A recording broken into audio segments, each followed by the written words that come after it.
맥주감사주일입니다. 맥주감사주일 감사에 대한 부분들로 설교를 해야 하는데 묵상했던 게 기도에 관한 설교였기 때문에 굉장히 고심을 많이 했습니다.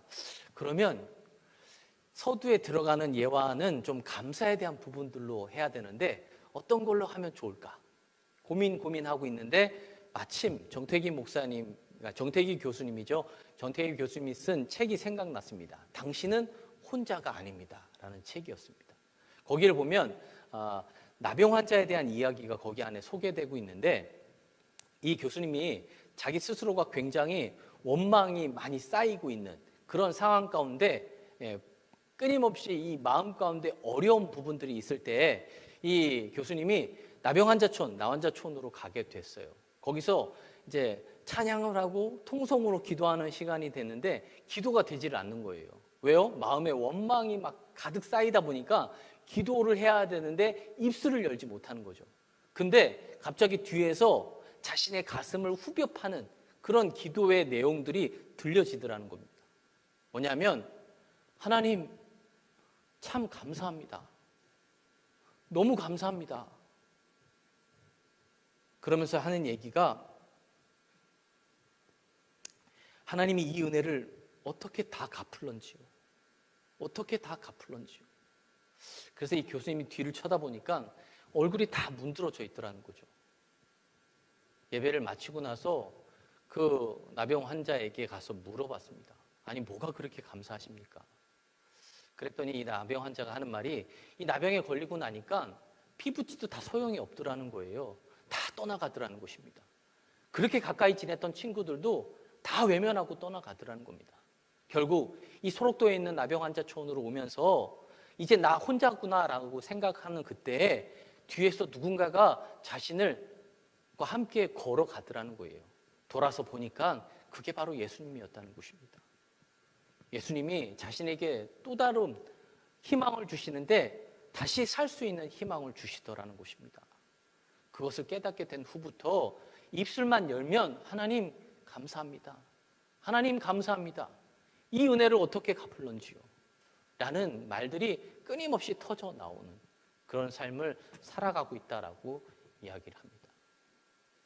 돌아보면 감사할 조건들이 많은데도 불구하고 우리 안에 문제들이 생기거나 또 원망들이 생기고 불평들이 생기면 그 감사의 조건들을 다 잊어버리게 되는 거죠. 야곱이 생각이 났습니다. 성경의 야곱은 아버지를 속이고 형을 속이고 장자의 명분을 자기가 취하게 되죠. 그것으로 말미암아 자신이 살고 있는 가정에서 벗어나서 외삼촌 라반의 집으로 쫓겨나듯이 도망을 가게 됩니다. 도망을 가던 중에 약 집에서 90km가 떨어진 그 한 광야에서 잠을 청하게 되는데 잠이 오지를 않는 거예요. 왜 잠이 오지 않냐 하면 무섭기 때문에, 두려웠기 때문에 그렇습니다. 집에서 있을 때는 항상 어머니와 식탁에서 음식을 만드는 그런 어떻게 보면 여성스러운 그런 성격을 가진 야곱이 험난한 광야를 걸어가고 있는 그 상황 가운데 얼마나 두렵겠어요. 그 두려움 가운데 잠을 설치고 있는데 갑자기 꿈에서 하나님을 보게 되죠. 하나님의 천사가 자신이 있는 곳에서 오르락 내리락 하는 내용이 창세기 28장 12절에서 이야기합니다. 28장 12절의 말씀 보니까 뭐라고 했냐면 하나님의 사자들이 사닥다리 위에서 오르락 내리락 하고. 자, 오늘 여기서 잘 들어봐야 되는 게 뭐냐면 내리락 오르락이 아닙니다. 오르락 내리락이에요. 마치 하나님이 하늘에서 야곱을 지켜보면서 하나님의 사자들이 위에서 아래로 내려왔다가 올라갔다가 아니라 이미 땅에서 존재하는 천사들과 하나님이 오르락 내리락 했다는 사실입니다. 거기에 희망을 갖게 되죠. 거기에 소망을 갖게 됩니다. 난 늘 혼자라고 생각하고 이렇게 무서운 광야의 길을 걸어가고 있었는데 결국 혼자가 아니라 하나님께서 함께하여 주시고 하나님의 천사들이 함께함으로 이 땅에서 하늘로 오르락 내리락 하는 것을 본 그 순간부터 결코 두려움이 없이 그 길을 걸어가게 되었다는 것입니다. 하나님은요 우리와 함께해 주십니다. 하나님의 천사들 또한 우리와 함께한다는 사실입니다. 그것을 기억하게 될 때 우리는 원망과 불평보다는 오히려 감사의 조건들을 찾을 수 있다는 것입니다. 우리가 살다 보면 참 의문점들이 많습니다. 그 의문점들이 뭐냐면 의인이 잘 되고 악인이 잘못돼야 되는 그런 삶이 돼야 되고 그런 세상이 돼야 되는데 그렇지 않다는 거죠. 오히려 의인은 억울하고 의인은 고난받는 경우가 많고 악인들은 잘 되는 경우들이 굉장히 많다는 것입니다. 목회를 하면서도 이런 것들을요 많이 겪게 돼요. 지난번에 사역을 했던 곳에서는요 정말 믿음이 좋은 가정에서 이 자녀가 우울증에 빠지게 되고 그 우울증으로 말미암아 자살을 시도하는 그런 안타까운 일들이 있었습니다. 뭘로 위로를 할 수 있겠어요? 가서 위로할 말들이 없다는 것입니다. 그저 한번 기도해 드리고 그리고 위로를 위해서 기도하는 것 외에는 없더라는 것이죠. 비일비재하게 일어납니다. 또 이것뿐만 아니라 믿음이 좋은 가정에서 늦둥이를 낳았어요. 그래서 늦둥이가 너무 귀엽게 성장을 하던 중에 교통사고로 죽게 됐습니다. 뭘로 위로를 할 수 있겠어요? 아무런 위로도 할 수 있는 상황이 안 되더라는 것입니다.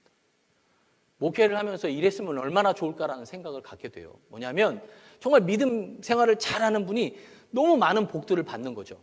그러면 아무개 저 집사님 보세요. 저렇게 신앙생활 잘하니까 저런 큰 복을 받지 않습니까? 하면 얼마나 좋겠어요. 근데 그런 경우가 많지 않고 오히려 믿음 생활을 잘하시는 분들이 고난 가운데 있는 경우가 많이 있다는 것입니다. 가슴 아프고 마음 아플 때가 참 많은데 성경을 보면 저의 생각을 완전히 바꾸는 경우들이 참 많이 있다는 것입니다.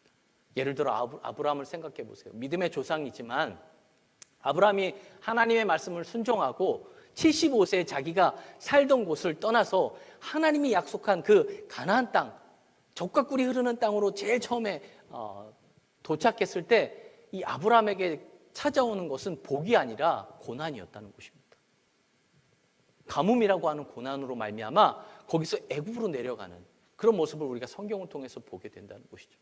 그 외 많은 성경 인물들을 보면 믿음 안에서의 삶을 살지만 결국 고난이 없었던 인물들이 없다는 것입니다. 그 가운데 오늘 이 다윗 또한 마찬가지라는 것이죠. 믿음의 다윗이었지만 그의 삶을 돌아보면 복된 삶보다 고난의 삶들이 참 많았다는 것입니다. 자, 오늘 본문은요 뭐라고 얘기하냐면 본문은 이 다윗의 시입니다. 근데 대부분 다른 표제들은 다윗의 시라고 얘기하는데 오늘 이 시편 17편의 표제는 뭐라고 얘기하냐면 다윗의 기도라는 표제를 쓰고 있어요. 그것만큼 뭐예요? 지금 다윗이 굉장히 고난 가운데 있었다는 것입니다. 그래서 기도할 수밖에 없는 상황 가운데 있다는 거죠. 그래서 오늘 다윗은 표제를 다윗의 기도라고 우리에게 가르쳐 주고 있다는 것입니다. 자, 잘 아는 대로 사울 왕이 하나님 앞에서 믿음 안에서의 삶을 살지 못하고 범죄하자 하나님은 사울을 패하시고 그리고 다윗을 왕으로 선택하십니다. 그리고 사무엘을 보내서 기름 부음을 허락하시죠. 그래서 다윗이 기름 부음을 받으면서 목동에서 갑자기 왕으로 확 하고 신분이 확 상승한 거예요. 진짜 정말 놀라운 은혜라고 생각합니다. 근데 그런 놀라운 은혜를 경험하면 다윗의 인생이 그때부터는 늘 승승장구하면서 행복한 삶을 살았어야 되는데 그게 아니라는 거죠. 기름 부음 받은 후부터의 그 인생은 여전히 더 큰 고난이 다윗을 기다리고 있었고 그 고난 가운데서의 삶이 시작됐다는 것입니다. 하나님이 다윗을 기름 부었다는 사실을 통해서 사울은요 다윗을 죽이려고 하잖아요. 다윗을 제거하려고 합니다. 그래서 사울과 함께 하지 못하는 다윗이 그 이후부터 도망자의 생활을 10년간 해요. 17살에 기름 부음을 받고 30세의 왕이 되는 그 13년의 기간 동안에 어마어마한 고난을 경험하게 된다는 것입니다. 그런데 놀라운 것은 그런 고난 가운데서도 다윗의 시를 항상 이렇게 시편을 통해서 보면 그 고난 가운데서도 원망과 불평이 없다는 것입니다. 오늘 다윗의 기도에도 마찬가지 시편 17편 1절에서 15절의 말씀을 깊이 묵상해 봐도 원망과 불평에 대한 부분들은 찾을 수가 없다는 것입니다. 정말 찾기 시작하면 정말 많은 불평과 원망들이 있었음에도 불구하고 왜 다윗은 불평하지 않고 원망하지 않았을까? 오늘 이 다윗의 기도, 이 내용을 통해서 우리가 이 다윗에 대한 신앙을 깊이 바라보고 우리가 거기 안에서 은혜를 받는 귀한 시간들이 되기를 소망합니다. 가장 첫 번째 주목해야 할 것은 아까도 얘기한 것처럼 이 기도에는 원망과 불평이 없다는 것입니다. 자, 당시의 상황이면 끊임없이 원망과 불평의 부분들을 찾아낼 수 있습니다. 왜 목동으로 잘 살고 있는 나를 굳이 하나님께서 선택하시고, 그리고 왜 기름을 부어주셨는지, 그리고 기름을 부어주셨다면 그때부터는 내가 그 목동의 삶보다는 훨씬 나은 삶을 살아야 되는데, 그게 아니라 더 많은 고통 가운데, 고난 가운데의 삶을 왜 하나님은 나에게 허락하셨는지 그냥 찾아보면 너무 많은 원망의 부분들이 많단 말이죠. 그럼에도 불구하고 여전히 다윗의 기도 안에는 원망과 불평이 없습니다. 다윗은 죽을 것 같은 위기 속에서도 원망하거나 불평하지 않았다는 것입니다. 그런데 반해서 이스라엘 백성들을 한번 생각해 보세요. 출애굽 때를 생각해 보십시오. 안타까움을 금할 수가 없습니다. 남다른 은혜를 받아서 출애굽 1세대들이 애굽에서 종됐던 삶에서 벗어나서 하나님께서 약속의 땅 가나안으로 쭉 이동하는 그 과정 가운데 받은 은혜, 깨달은 은혜, 눈으로 직접 보고 느낀 은혜들이 너무 많았다는 것이에요. 예로 10가지 재앙을 통해서 이스라엘 백성들을 보호하시고 위로하신 하나님의 그 은혜를 경험했고, 또 출애굽을 하자마자부터 홍해의 기적들을 맛보고, 그리고 홍해를 떠나서 또 만나를 먹는 그런 기적, 또 반석에서 물이 나오는 놀라운 기적들을 다 경험했다는 거죠. 그런 이스라엘 백성들, 그 전무후무한 은혜를 받았던 이스라엘 백성들이 가나안 땅에 들어간 사람은 딱 2명 외에는 그 1세대들은 없었다는 것입니다. 왜요? 순간순간마다 원망과 불평이 끊이지 않았다는 것입니다. 그래서 결국 여호수아와 갈렙, 이 이스라엘 백성의 1세대들, 출애굽 1세대들 가운데 딱 2명을 제외한 모두가 다 광야에서 죽게 됐다는 것입니다. 원망하고 불평을 하면 결국 그 원망과 불평으로 인해서 우리 안에 평안을 잃어버리게 되고, 평안을 잃어버림으로 말미암아 우리 안에 참된 기쁨이 없게 되며, 그 참된 기쁨이 없음으로 말미암아 우리는 기도하지도 않고 하나님을 찾지도 않는다는 것입니다.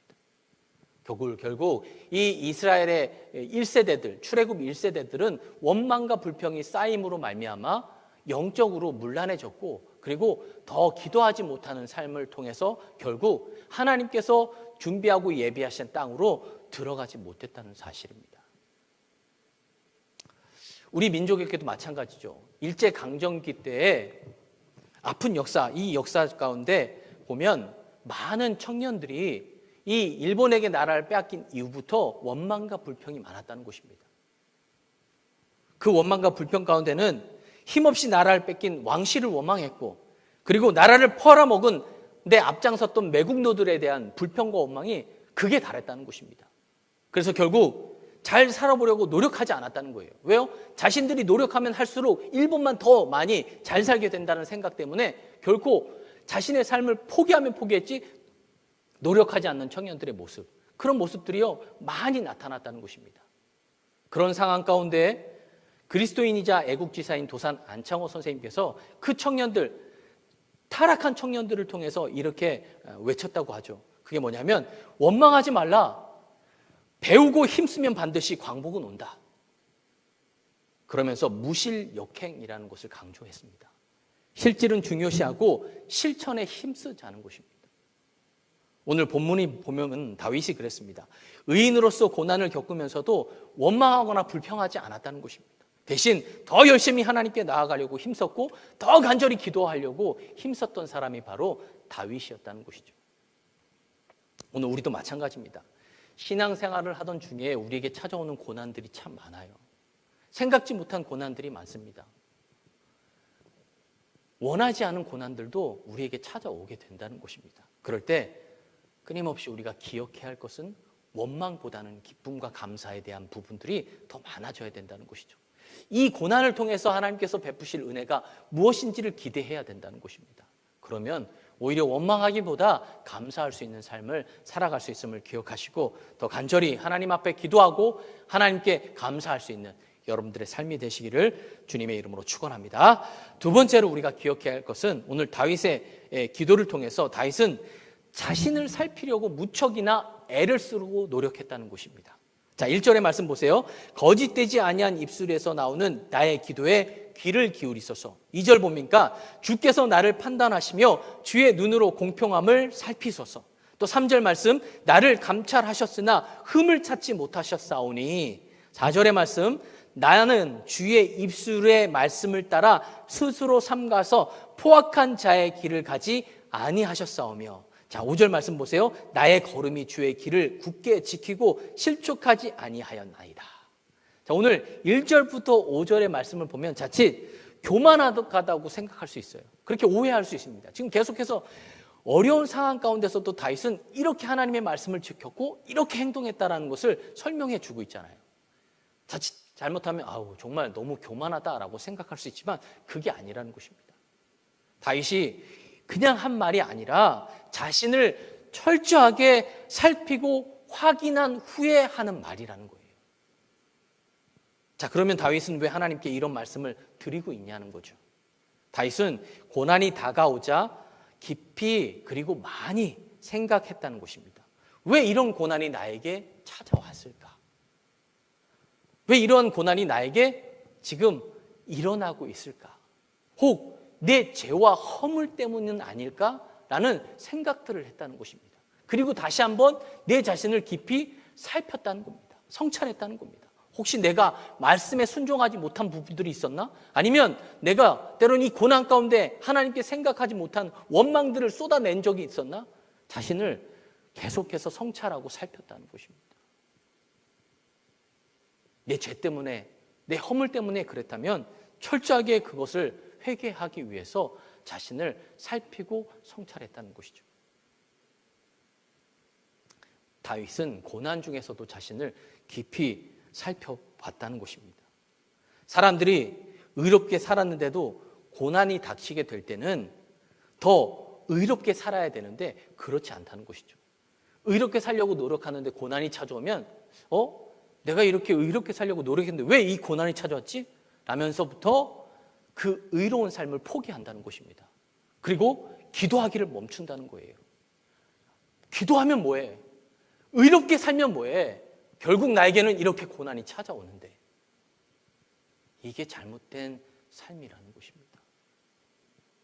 그럴수록 내가 무엇을 잘못했는지, 내가 하나님 앞에 어떠한 것들로 인해 하나님을 실망시켰는지 자기 자신을 계속해서 살펴봐야 된다는 것입니다. 그리고 더 하나님께 나아가도록 노력해야 된다는 것이죠. 최근 중국에 탕핑족이라는 말이 계속해서 이렇게 막 유행처럼 흘러나가고 있대요. 탕핑족은 뭐냐면 그냥 아무것도 하지 않고 누워 있는 것을 자칭해서 말하는 게 바로 탕핑족이라고 합니다. 왜냐하면 이 중국의 청년 세대들은 아무리 20, 30대 열심히 노력을 해도 자기 집을 갖기가 굉장히 어렵다는 것이죠. 그러다 보니까 내가 아무리 노력해도 집을 가질 수가 없는데 굳이 무슨 노력을 해? 라고 생각하면서 그냥 집에서 누워있는 것, 아무것도 하지 않는 거예요. 그렇게 자신의 삶을 포기하는 그런 세대를 통해서 탕핑족이라고 이야기를 한다는 것입니다. 이게 물론 중국뿐만 아니라는 것이죠. 우리나라 20, 30대가 그렇잖아요. 뭐 M4 세대라고 하잖아요. 모든 걸 포기하는 세대라고 얘기하잖아요. 또 일본은요, 뭐라고 얘기하냐면 포기를 넘어 득도해 버린 세대라고 해서 이런 얘기를 하는데 사또리 세대라고 얘기한다는 것입니다. 저도 잘 몰라요, 사또리.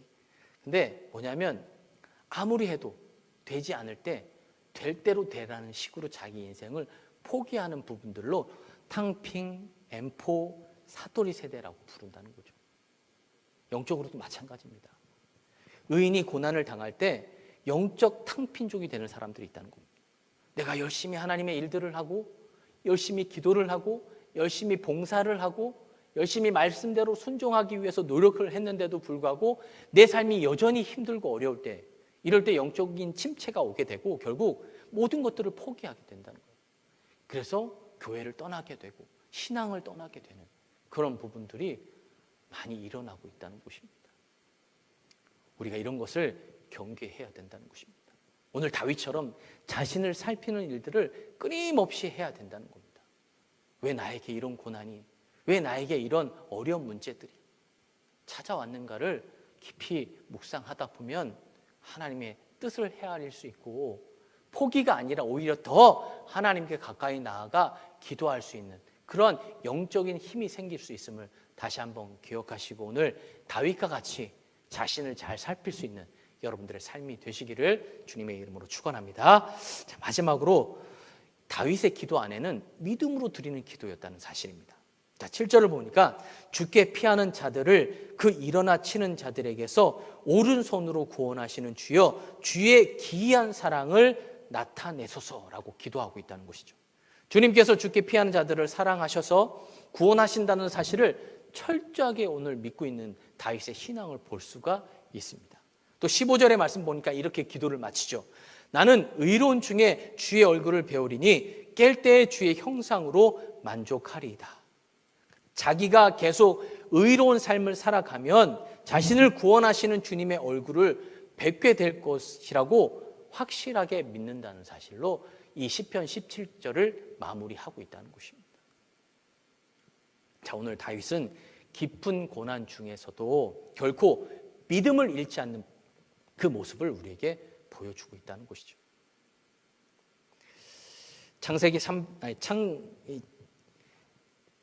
찬송가 369장을 기도하는 사람들에게는 굉장히 위로가 되는 찬송인데 그 찬송을 쓴 분이 바로 조셉 스크리븐이라고 하는 분입니다.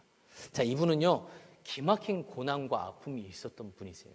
자, 고향 아일랜드에서 대학을 졸업한 후에 행복한 미래를 꿈꾸면서 결혼을 하게 됩니다.